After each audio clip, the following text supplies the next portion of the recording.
Hello students, आज हम new chapter start करते हैं।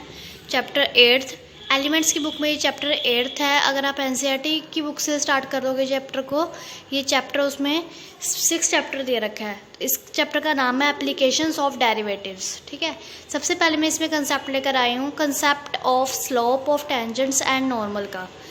कि स्लोप ऑफ टेंजेंट का कंसेप्ट क्या है, नॉर्मल का क्या, पहले हम उसकी डिटेल जान लेंगे, फिर उसके बाद हम क्वेश्चन स्टार्ट करते हैं। ठीक है, तो सबसे पहले मैं आपको बताती हूँ कि यहाँ पे स्लोप ऑफ टेंजेंट होता क्या है।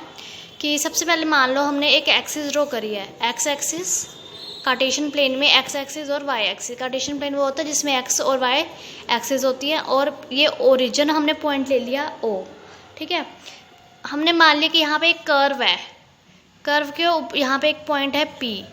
अगर हम एक कर्व के ऊपर एक पॉइंट पी वो करते हैं, यहाँ पर डिनोट करते हैं पी पॉइंट से, तो उसके ऊपर अगर हम एक टेंजेंट ड्रॉ कर दें, ठीक है, अगर हम इस पॉइंट पर टेंजेंट को ड्रॉ करवा दें और यहाँ से एक परपेंडिकुलर यानी कि नॉर्मल परपेंडिकुलर ड्रॉ कर दें, तो ये 90 डिग्री बन रहा है। यानी कि इसको तो हम बोलते हैं यहाँ से नॉर्मल। ये तो हमारा हुआ नॉर्मल, क्योंकि ये परपेंडिकुलर बन रही है लाइन। ठीक है, और जो ये वाली लाइन है ये क्या हुआ, टेंजेंट। कि अगर हम एक कर्व के ऊपर एक लाइन स्ट्रेट लाइन ड्रॉ करते हैं तो वो क्या होती है, टेंजेंट होती है। और इस पी पॉइंट का नाम के पॉइंट रख दिए हमने अपने पास से नाम, पी का पॉइंट x1, y1। ठीक है, तो आपको ये पता होना चाहिए कि जैसे पी पॉइंट है उसके ऊपर हमने जब एक लाइन को पास करवाया उसको हम टेंजेंट कहते हैं। ठीक है, जब अब उसके बाद मान लो हम कोऑर्डिनेट ज्योमेट्री से बात करते हैं, तो इक्वेशन ऑफ लाइन की क्या बनती है, इक्वेशन ऑफ लाइन जब पास करती है इस पी पॉइंट से, एक लाइन है जो ये जो नॉर्मल है जो पास कर रही है एक पॉइंट से, equation of line passing through P point. मैंने पी पॉइंट से लिया, वो पी पॉइंट हमने ले लिया, ये x1 y1 हमें यहाँ पर गिवन है, ये पॉइंट ले लिया। तो इक्वेशन आपको इसकी क्या बनेगी, फार्मूला x यहाँ पे सबसे पहले x1 y1 दो पॉइंट लिए ना, तो सबसे पहले यहाँ पे हम लिख सकते हैं y माइनस y1, ये आपने फार्मूला करा भी होगा, equals to m into x minus x1। और जो इसमें m यूज़ हुआ है, वेयर m इज, वो m है क्या, m एक स्लोप है हमारे पास।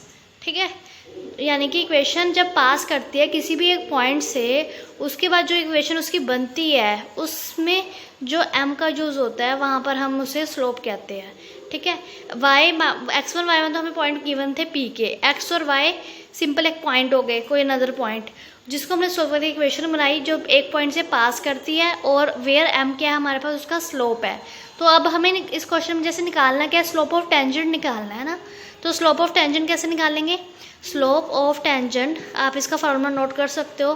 स्लोप ऑफ टेंजेंट का क्या फार्मूला होता है इसके अंदर, यानी कि जो स्लोप है ये, इसकी जो टेंजेंट है, ये वाली टेंजेंट है, ये लाइन है, इसका क्या फार्मूला होगा स्लोप ऑफ टेंजेंट का, dy अपॉन dx।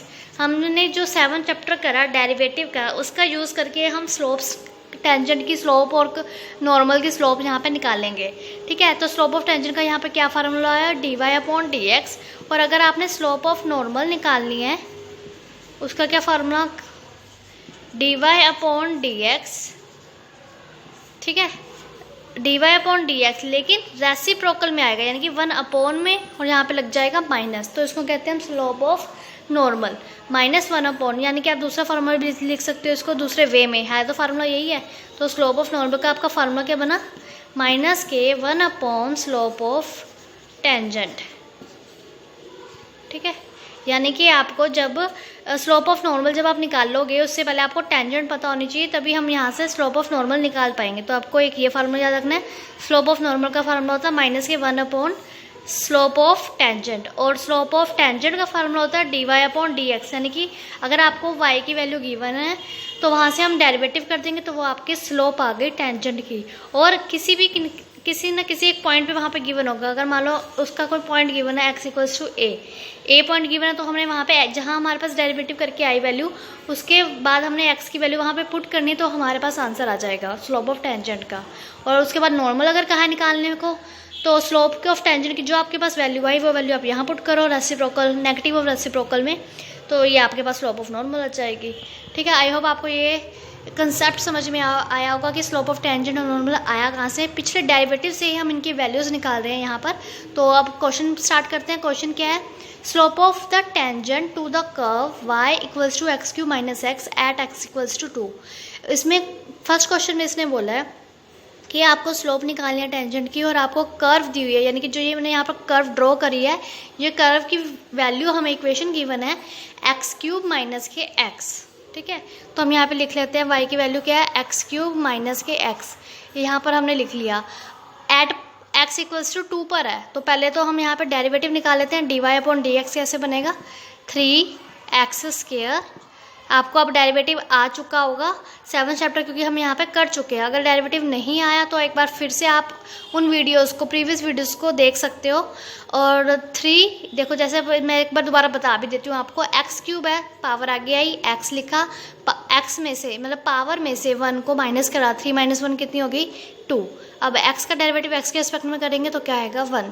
तो यानी कि हमें y गिवन था, हमने dy अपॉन dx निकाला तो 3x² माइनस के 1 आया। उसके बाद उसने कहा था एट x इक्वल्स टू 2। अब देखो हमने निकालना है कि इस क्वेश्चन में सिर्फ स्लोप ऑफ टेंजेंट निकालना है, नॉर्मल नहीं निकालना। नॉर्मल मैंने आपको फिर भी कंसेप्ट के लिए बता दिया, आपको पता होना चाहिए। नेक्स्ट जो भी हम क्वेश्चन आगे करेंगे उसमें यूज़ होगा नॉर्मल का कंसेप्ट। तो स्लोप ऑफ टेंजेंट क्या फार्मूला क्या बनेगा, slope of tangent equals to क्या होता है, dy अपॉन dx। लेकिन किस पॉइंट पे होता है, एट x इक्वल्स टू, जो पॉइंट हमें गिवन है 2 पॉइंट है ना इसके अंदर क्वेश्चन में, एट x इक्वल्स टू 2 के ऊपर। तो वही सेम हम एट x इक्वल्स टू 2 यहाँ पे, यानी कि आपने इसकी वैल्यू निकालनी है 2 के ऊपर, यानी कि 3x की जगह आप 2 पुट कर दो जहाँ जहाँ x है। तो जब यहाँ पे 3 लिखा, 2 का स्क्वायर, x की वैल्यू 2 पुट कर दी, 3 का स्क्वायर कितना हो गया, 2 का स्क्वायर कितना हो गया, 4 माइनस के 1, 3 4 जा 12 माइनस के 1 कितना आ गया, 11। ठीक है, तो इसको हम कैसे करेंगे, dy अपॉन dx की वैल्यू आपके पास कितनी आ गई, 11 पूरी की पूरी, यानी कि ये आपके पास स्लोप आ गई किसकी, टेंजेंट की।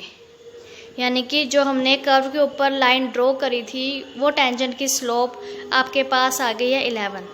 तो ये आपका हुआ आंसर। ठीक है, अगर बाय चांस मान लो इस क्वेश्चन में नॉर्मल भी कहा होता निकालने के लिए, तो अगर नॉर्मल निकालने को कहा था तो -1/11 ये हमारा आंसर होता नॉर्मल का।